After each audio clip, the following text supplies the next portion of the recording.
পাহাড় থেকে সমতল, মেঠোপথ থেকে রাজপথ, সবখানেই যেন বাংলা নববর্ষের যে আয়োজন উৎসব সেটি ছড়িয়ে গেছে। আজ এই মুহূর্তে উপস্থিত আছি কুষ্টিয়া ইসলামী বিশ্ববিদ্যালয়ে।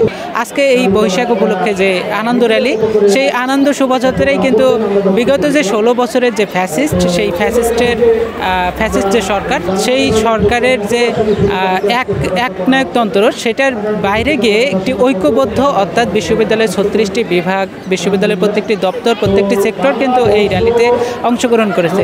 আমরা বাংলা বিভাগ, আমরা বিশ্ববিদ্যালয়ে বাংলার যে ঐতিহ্য বর্ব আমরা 90 দশক থেকে শুরু করে বর্তমান আধুনিক পর্যন্ত তুলে ধরেছি। তার সাথে জেলে, কুমার, তাঁতি, আমাদের এই সাজের পিছনে একটাই যে আমরা বাংলাকে রিপ্রেজেন্ট করছি, এটাই।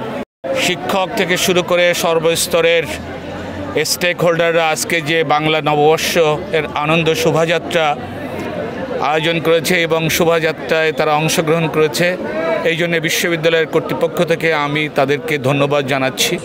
আমরা জুলাই বিপ্লব পরবর্তী প্রথম বৈশাখ পেয়েছি এবং এই বৈশাখে আমরা বাংলাদেশের জাতীয়তাবাদ, বাঙালি কালচার, বাঙালি মুসলিম এবং বাঙালি আদি জাতিগোষ্ঠী, জাতিগোষ্ঠী সকলকে নিয়ে একটি সমন্বিত, আমরা সবাই একসাথে আছি, সবাই সকলের সাথে আছি।